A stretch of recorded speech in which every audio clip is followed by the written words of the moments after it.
Hello, this is Coach Sparks, and this will be video 3 on our EndlessRunner tutorial project. In the last video, we covered getting our character moving forward and moving around the editor a little bit. We moved our player start over to this area here, so our player, one thing I'll show you we're going to fix next is when our player goes, we can't move left or right until we click the mouse. So we're going to fix that little issue so that we immediately have control over our character so that we can actually move left and right with the character as they're running forward.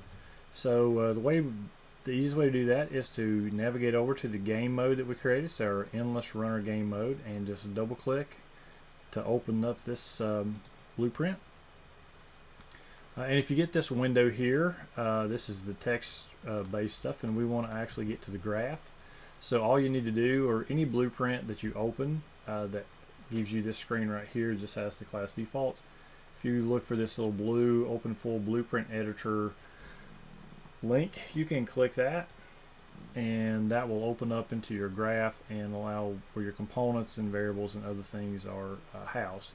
So the only thing we really need to do is we're gonna set the input mode with our player controller inside our game mode. So when our game mode is controlling the rules, so as it starts up, we're going to go to this event begin play that's already here in place, and we're going to add a couple of things to our graph. This graph here, the event graph, is where you'll do most of your coding. So we'll be adding these nodes to be able to run our code to control our game.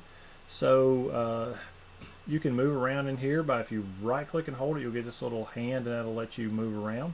You can left click and drag, and that will allow you to make selections such as this, and anything highlights in orange will be selected. And you can just left click again to deselect those things. So we're going to right click right below this event begin play node here.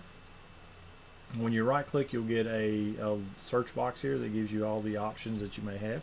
So we're going to type in a command called get player controller, and you'll see that there's a few options here. We're looking for the top one here since we're only going to do a single player game. So we get our player controller here, and this is a pure function. So a pure function will have this green bar on the top with this little F here, and it does not have these execution pins like you see on some of the others.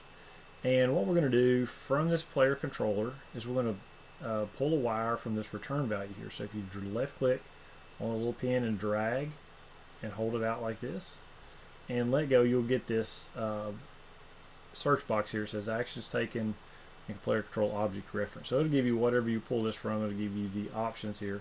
The couple of things on here, the context sensitive box will basically filter out any additional options that is not related to the node that you were originating from. If for any reason you can't find something you're looking for, you can always try unchecking this box and see if it shows up then. So we're going to search for, if you start typing in input, I-N-P-U-T, and mode, it'll narrow it down to these three options here. So you've got input mode, game and UI, game only, or UI only. In this case, we want our games to start immediately and give us full control over our character. So we're going to go ahead and do this here, set input mode game only. And then we can just left click and drag this around. We can plug this in here. And one other thing we can do, just to make sure that the mouse cursor is not showing up on the screen or anything like that, we can pull another wire from here, and we'll just drag it out here, and we'll plug it in on the other side. We're going to say, we just type in show mouse cursor. We want to choose the set show mouse cursor option that comes up with this little red boolean bar on the back. So we'll pull that up, line it up here, plug this execution pin into here, and we'll leave this unchecked. When you see a red node like this, or variable, this is what a variable looks like. That is a set variable, and this one happens to be a boolean. We'll cover a little bit more about variables later, but this little checkbox means that it's true or false. So in this case, we want to make sure that it's not showing on on the screen, so we would just leave this box unchecked. And you got to make sure that all these execution pins, these little white pins, actually are connected to the next node down, or that code won't actually run if it's not set to run through these execution pins. And all your code will run from the left hand side to the right, and it may pick up some other information that it needs from other functions or nodes as we go along. Okay, so we're going to go up here and compile this, and then we can close our game mode out. And so when we go back out here and test it now, without clicking the mouse, I should have full control over my character and should be able to move left and right immediately. So we'll test that right quick. But sure enough, without clicking, I can run left and right. Okay, so that's what we wanted it to do. So now what we do is we'll go back over to our runner base blueprint. So if you don't have that open, I've got mine open up here. If you don't, you want to navigate into your blueprints folder here, in your EndlessRunner folder, and into the characters, and then you can just simply double click to open it up. But this is where we left off on the last lesson. So we had our event tick, which causes our character to move forward every frame. So we're going to give them the ability to move left and right. So we will go and we will actually try to set that up. So we're going to add a couple of inputs here, and I'm basically going to show you the way, the preferred method to do it. You can we're going to bind it to the A and the D key as well. So we want to make sure that we can use those not only to turn left and right, but to kind of I guess strafe left and right, but also to actually turn a corner when we're able to do that. So the easiest way to do that so that it's correct is to go over, we'll just click this tab here to we're out on our main screen, and we'll go to our settings option here at the top, and we'll just simply left click and choose project settings. Okay, we'll wait for that to load, and when that loads up, we want to go down here on the left hand side, and we want to go all the way down to find the input option. So input here has all of our inputs in our game and which keys they are affecting. So we're interested in the action mappings right now, and we have these other ones here, and I do believe we got rid of the code for this, so let's just double check it right quick, and it is gone. So we got rid of that, so we can go to our project settings. We can actually delete that one because we don't need it because we eliminated it.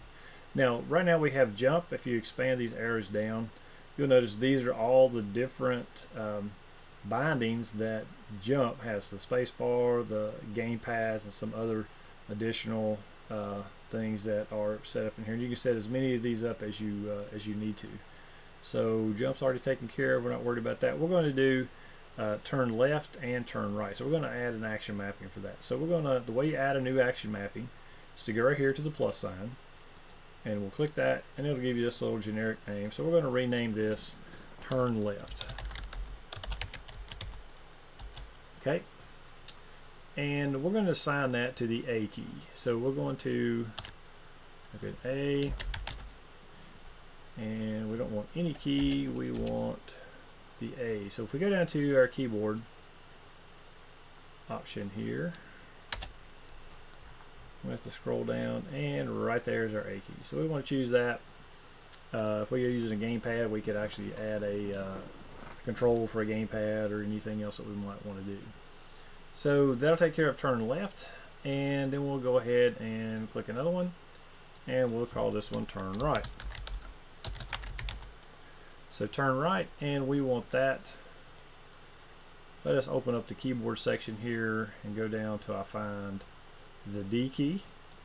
So now I will turn left with A and right with D. So that's all we need to do in here. You can go ahead and close this down and go back to your runner base blueprint.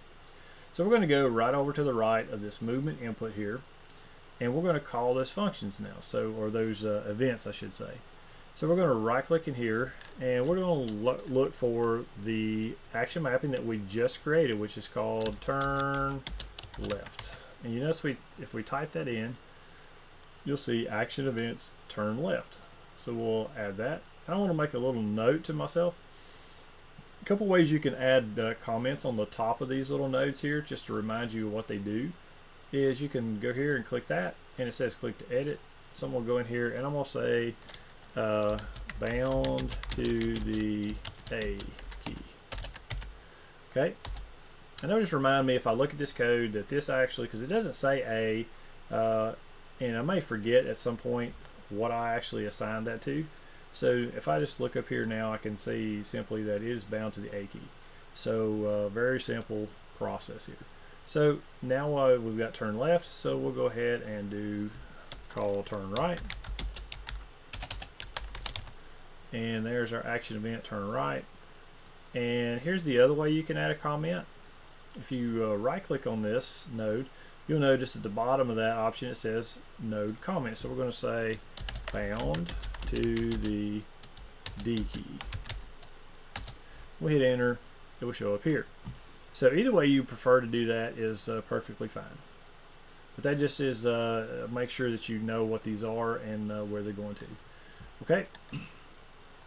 Okay, so before we're allowed to turn, we need to go ahead and set up a couple of variables that we're going to need in this process. So we'll go ahead and do that, and we'll set this little section here up and for this video, and in the next one we will actually set up a system where we can actually turn a corner when we get ready to. So we'll set up a test system. So we'll get everything in here together that will allow us to get ready to turn a corner. Okay, so we're going to go over here to our variables, and we're going to create a variable called can turn. Okay, and can turn is a boolean and a variable type, and that basically means that it can be true or false. So it's either yes we can turn or no we cannot. So we're just going to I'm going to add a category, so to teach you how to do a category. So we'll go category here. You'll see there's a couple that are already set up there, but I want to do one called we'll call this player stats. So if we add any additional stats for our player, it'll make it a little easier to organize. So we'll say player stats. Okay, and now puts it in a new category. All right, so the other one that we need is so we're going to create another new variable, and this will be called our desired rotation.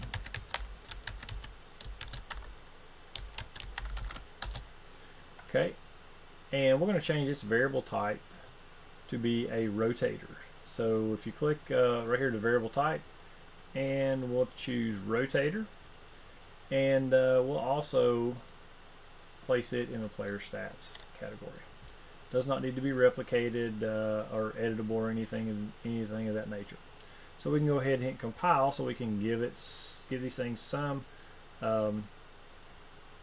default value. So the rotator 000 is fine. Our can turn, you'll notice, is false by default, so we'll leave it there for just a moment, and we'll test it here shortly. So the first thing we need to do after we get ready to turn left, we want to check to see, can we turn? Are we in a position where we can turn? Are we at a corner so that we can turn in this in our game? So we're going to use a branch check. So we're just, the easy way to add a branch is put your mouse cursor where you want the node to appear, hold B on your keyboard, and then just left click, and it will give you a branch. You can search for it as well, but that's the fast way to do it. So when we press that, we want to check to see a condition, to see if a condition is true or false. So a branch allows you to be able to check a specific condition or series of conditions that will give you a true or false outcome. Okay, that's the only two options you have there. And so we want to take our can turn variable, and we're going to plug it in here as the condition. So the easy way to do that is just to drag, left click over here, drag it out here on our screen, onto our graph, and then let go. You'll have a get can turn or set can turn. In this situation, we want to get it. So we want to see what it is now. So a get will actually give you what its current value is, A set will allow you to set it to some new value. Okay, so a get variable looks like this. And let's just give a little comment. This is a get.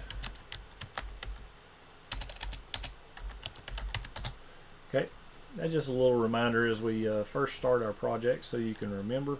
And you won't necessarily need to do this forever. So then we'll just plug it in. Okay, so just drag this wire. And you notice all these wires that plug into each other, most are all color-coded to help you out there. Okay, so we're going to say if we can turn, we want to set our desired rotation to something different or something new. So we're going to drag this variable out and let go, and we get the option to set it this time. And this is what a set variable will look like. It'll have these execution pins, it'll have the word set up here, and then it'll have whatever you plug into it. So if can true variable happens to be true, we'll go down this branch here and we'll plug that in. If it's false, we're not going to do anything. We're just going to leave that unchecked so that we're not going to do anything to it. Organize this a little bit.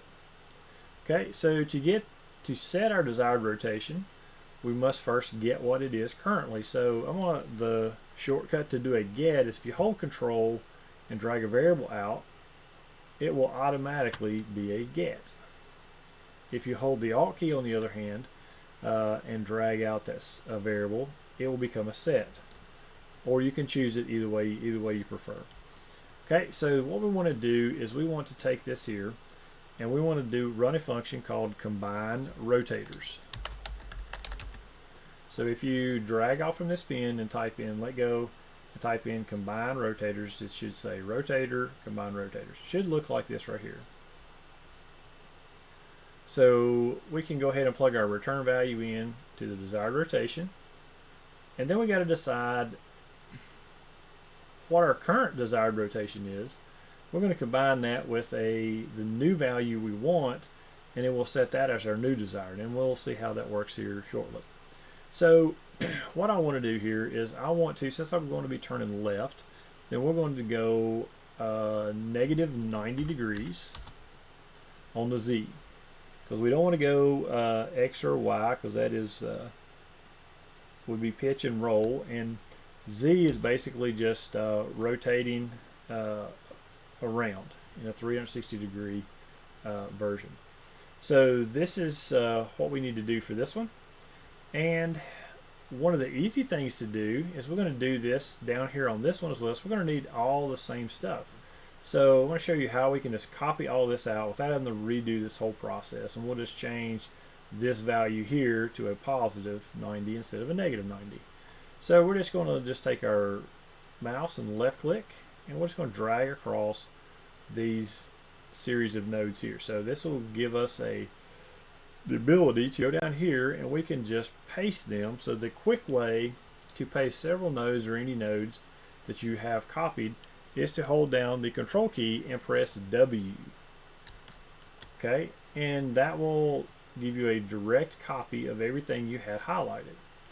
So in this case, we want to, when we press the D key to turn right, we want us to do the same branch check, and we're going to set desired rotation. But in this case, we're going to change the negative 90 to 90. Okay, so if you're looking forward, your forward direction would be the x-axis, and if you were to turn left, that would be a negative value. So if straight in front of you is 0 degrees and you would go in a clockwise fashion, that would take you around in the direction positive or negative. So if we were going to the left, we would go negative 90 degrees to our left. So that's how you would figure out what these are. Okay, so now that we have these, we're going to add a comment around this particular part of our code. So the way you comment is you just drag around the area you want to comment. So I want to comment all this little block of code here. And when I let go, and they're all selected, and I press C on my keyboard, it will give me a comment box. And it will allow me to type in here whatever it is that I want. So when you're coding in any kind of language, it's always good practice to comment your code so that you remember or know what it's doing but what it's supposed to do, and that would help anyone that would look at your code later to be able to understand what it's doing as well. So what this code is going to do, it's going to check to see if the player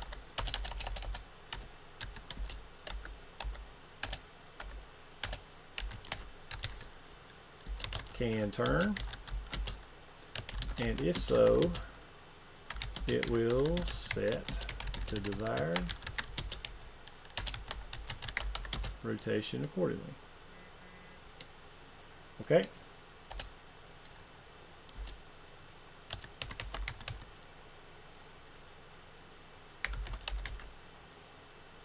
All right, and enter to finish it. Now you can actually color code these. So to color code a comment box over here, you can go right here where it says comment, and it says, if you expand it over a little bit, comment color. You can change the font size if you want to. You can color the bubble and different things like that. Okay, so we're just going to make this, I'm just going to make it this green color. So I know that's one of the new ones that I did. Okay, that's pretty much all we need to do for this part of the code. So you just left click, drag around, and press C, and then type in what you want. And then this will allow me to drag this around as a whole group instead, just by grabbing the bubble. Okay. All right, so the next thing that we're going to have to do, and this will be kind of the last thing that we're going to do for this particular video, is we're going to set up a custom event so that when we can turn and we press that button, is we're going to actually tell our character to turn the corner. So we're just going to go right below this code here, and I'm zoomed in pretty good here, and I'm going to right click, and I'm going to type in custom event, and you should get an option here that says add custom event. So I'm going to do that, and we're going to call this custom event turn corner, and remember, corner.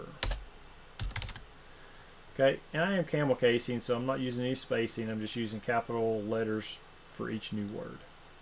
Okay, so turn corner, and what we're going to need to do is we're going to branch first of all. So we're going to see, can we turn the corner? So what we're going to do here is we are going to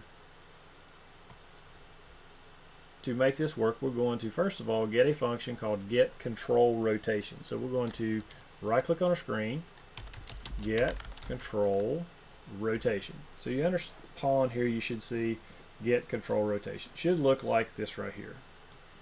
Okay, we're going to leave it itself since we're inside of our blueprint. That's who we want it to refer to.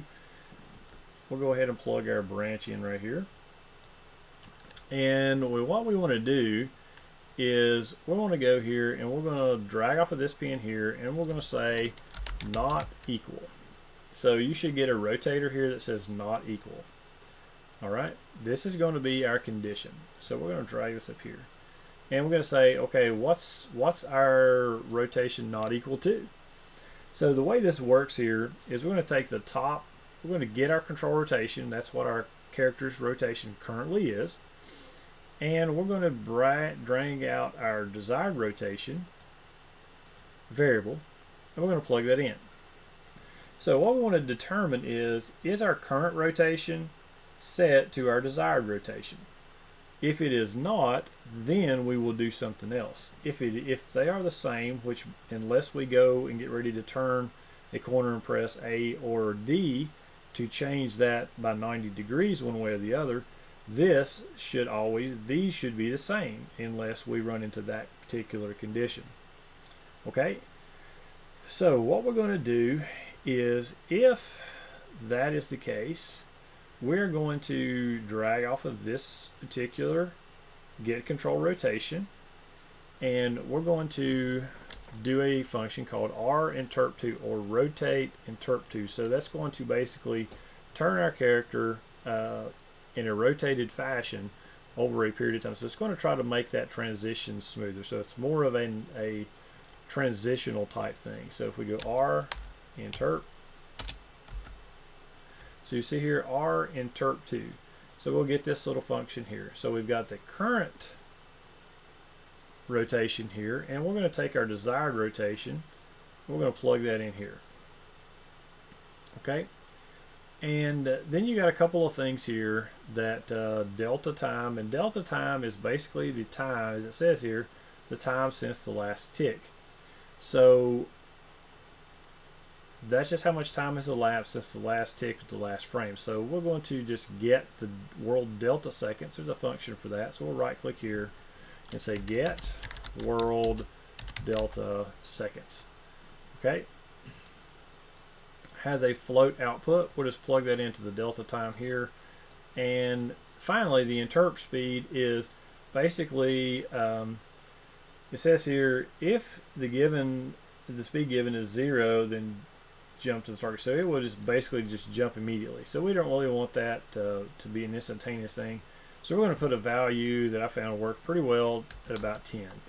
So if you do about 10, it's pretty quick, but it's not like very annoying. So we're going to go here, and finally the thing that we need to do is we're going to get our player controller.